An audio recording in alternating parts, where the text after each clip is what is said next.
Hello everyone, welcome back to another English 11 through 12 standards video. Today we're going to talk about RI.3, which covers informational text structure. Quick disclaimers, this video will probably not cover the full complexity of the standard, but will at least cover the basics.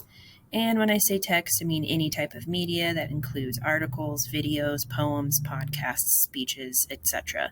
Anything with words that are verbal or written down.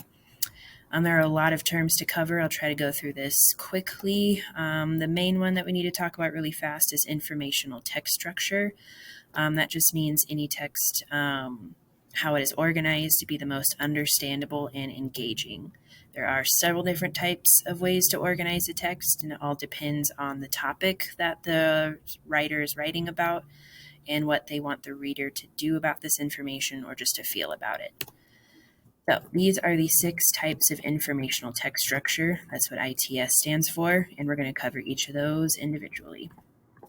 First one I want to go over is the chronological text structure. In this type of text structure, we will be explaining an event or period of time from beginning to end. This is usually used when the author wants you to learn about a specific time period or a specific person. You'll see keywords like first, second, next, finally, before, etc. A good example of a text that uses chronological order will be any sort of timeline-based information that starts from one time period, moves through it in order of time into the latest. Our second text structure type is description. In this text structure, we would explain an item by listing its traits or details, and this is usually used when the author wants you to understand what something looks like or acts like normally. So those keywords that would be used would be, for example, another, characteristic, such as anything where you would show something to your reader.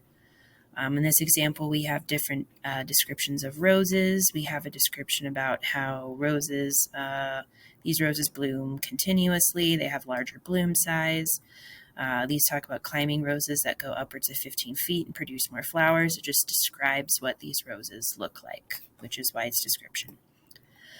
Our third type of informational text structure is cause and effect.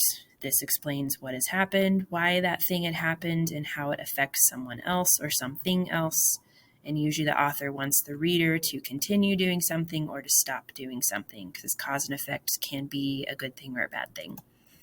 Typical keywords for this text structure would be cause or effect, of course, as a result, therefore, for this reason, etc. In this example, we actually see the word effect early, so you can get a pretty good clue it's cause and effect. But this just talks about how the effect of soil loss causes all of these other issues. We see the word consequences, which is also a tip-off that this is cause and effect. We also see the word impact, which is another way of saying effect. Our next text structure type is problem and solution. This is, of course, going to explain a problem and then offer up some ways to fix those issues. The author typically wants the reader in this type of text to come up with more solutions or just use the ones that they offer up. So you'll see keywords like problem, solution, as a result, therefore, a reason, one answer, etc. In this text example, we have a discussion at the top about inflation and what that problem is and what it does. And then down here, we see some proposed solutions. This is a type of text structure that often uses subheadings like this, where it's a little bit larger text, more bolded, so it's easier for you to see the different solutions and know when we change from one to the other. Our next text structure type is compare and contrast, where we explain how two topics are alike and yet different. Typically here, the author would want someone to either not mix up two items, because maybe they normally do, or they're offering up two good options and you have to decide which one might be better for you. You might see keywords like similar, different, although, likewise, on the other hand, things like that. In this example, we're actually comparing and contrasting Apple products to Android products, and actually talks about how they are both easy to use up at the top. But down here it contrasts them and says that Android gives you more control over the settings and what things look like, so it might be easier to use than Apple. And then finally, we have the sequence text structure. This is just explaining something in a logical order. Typically, the author wants the reader to do or notice something in the correct order. So you'll see words like first, second, next, etc. Recipes and how-to guides are very common versions of sequence. Typically, you'll see bullet points or numbered lists. So you can see what you do first and then what you do next, etc.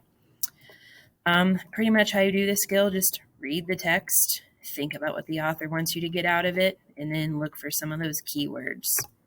So like we have here in this example, this first paragraph and this third paragraph just describe things. They describe what people say, what they do.